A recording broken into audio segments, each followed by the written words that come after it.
Shalom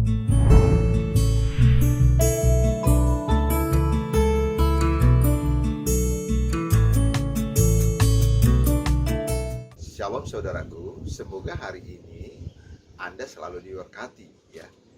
Tentunya diberkati bersama dengan suami, istri, dan anak-anak.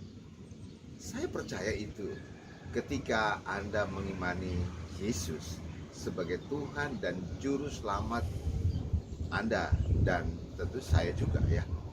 Saya percaya bahwa hari ini kita memiliki visi ya, kemudian program yang jelas dalam melakukan aktivitas. Saya percaya bahwa Anda akan selalu berhasil. Yang penting spiritnya jelas. Ya, Anda bekerja, kemudian melakukan semua aktivitas dengan selalu meminta tuntunan daripada Roh Kudus. Tentunya di situ ada kebenaran, melakukan sesuatu yang benar. Yesus berkata, melakukan sesuatu seperti untuk Tuhan. Ketika Anda mungkin bekerja, bos Anda tidak berada di tempat, atasan Anda tidak berada di tempat, lakukanlah pekerjaan ya seperti untuk Tuhan. Ya, saya percaya ini pengajaran yang luar biasa yang Yesus sampaikan buat saya dan saudara.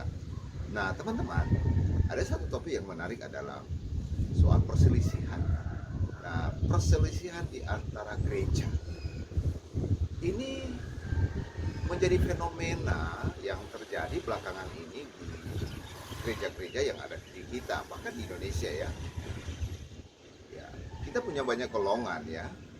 Ya, ada gereja-gereja arus mainstream, misalnya Protestan ya, kemudian Katolik ya. Kemudian di Protestan juga itu ada karismatik dan lain sebagainya. Nah, terjadi perselisihan yang luar biasa kadang-kala. Dan perselisihan ini kadang-kala ya, boleh saya katakan ini tidak menunjukkan bahwa kita adalah orang-orang surgawi, anak-anak surgawi ya. Kadang-kadang perselisihan itu bisa menunjukkan saya dan saudara adalah anak-anak duniawi. Rasul Paulus seringkali mengatakan itu kepada jemaat. Nah, ada satu pembacaan yang menarik untuk kita baca bersama ya, dan kita diskusikan bersama. Tidak perlu panjang ya, singkat saja kita diskusikan apakah penting untuk kita berselisih ya. Oke, kita baca dari kitab 1 Korintus ya, pasal yang ketiga. Nah, saya akan bacakan dari ayat yang keempat dan seterusnya ya. Saya akan bacakan buat Anda. Karena jika yang seorang berkata aku dari golongan Paulus dan yang lain berkata aku dari golongan Apolos, bukankah hal itu menunjukkan bahwa kamu masih manusia duniawi yang bukan rohani? Jadi apakah Apolos, apakah Paulus pelayan-pelayan Tuhan yang olehnya kamu menjadi percaya, masing-masing menurut jalan yang diberikan Tuhan kepadanya? Aku menanam, Apolos menyiram, tetapi Allah yang memberikan pertumbuhan. Karena yang penting bukanlah yang menanam atau yang menyiram, melainkan Allah yang memberikan pertumbuhan. Luar biasa ya statement Rasul Paulus. Tentunya berdasarkan pengalaman imannya dia ketika dia memberitakan Injil Kerajaan Yesus Kristus kepada bangsa-bangsa yang ada di Asia Kecil ya, di Eropa. Dia mengatakan hal itu dan fenomena perpecahan itu sudah terjadi. Di mana? Ya tentunya Paulus mengatakan di jemaat-jemaat, di gereja-gereja yang dimana menjadi buah daripada pemberitaan Paulus dan Apolos. Nah, sehingga kental sekali perpecahan itu. Nah, kadang-kadang perpecahan itu didasari oleh apa? Oleh pemahaman Injil kebenaran yang tidak lengkap, saudara-saudaraku, ya. Dan sering mengkomplain bahwa saya yang paling benar dari Anda. Di satu sisi, saya tidak melakukan apa yang ada di tempat atau di bagian lain daripada Injil itu. Di sisi lain saya akan mengkomplain kepada Anda yang gereja lain bahwa saya yang paling benar. Sehingga Rasul Paulus dengan tegas mengatakan, ini penting ya.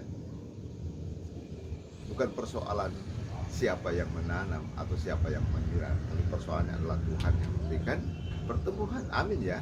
Nah, mensikapi fenomena yang terjadi belakangan ini, yang terjadi perpecahan ya, maka kita sadar back to Bible, kembali kepada Alkitab. Dan saat ini kita harus bertobat. Jika saya dan saudara tidak dicap sebagai anak-anak duniawi. Ketika Anda mencerca, mengatakan golongan lain tidak mempunyai kebenaran, ya. Gereja lain tidak ada Roh Kudus dan lain sebagainya. Ya, hari ini firman Tuhan menegur Anda. Firman Tuhan menegur Anda bahwa Anda adalah anak-anak duniawi. Ya. Dan kita bertobat, back to Bible, kembali kepada Alkitab. Dan kita semua ada anak-anak rohani. Ya. Buah pengajaran daripada Rasul Paulus dan Apolos tentunya kita bisa nikmati sampai saat sekarang ini ya. Ya, ada yang dari gereja mana ya? Dari Katolik, dari Protestan, kemudian Protestan juga ada karismatik, ada Pantekosta, ada Advent. Semuanya ya, semuanya itu dalam satu tubuh, yaitu Kristus. Ya, itu hanya organisasi, teman-teman. Ya, hati-hati, organisasi mempunyai motivasi duit, ya. Tidak bisa bayar gaji. Ya, hati-hati. Ya, hati-hati. Apakah ada kebenaran di dalamnya? Ini harus hati-hati. Ya. Rasul Paulus mengingatkan kita semua agar jangan terjadi perselisihan yang fatal yang membuat kita menjadi anak-anak dunia. Percaya kepada Yesus, Injil Kerajaan Allah dengan benar. Roh Kudus akan membimbing Anda. Tuhan Yesus memberkati. Amin.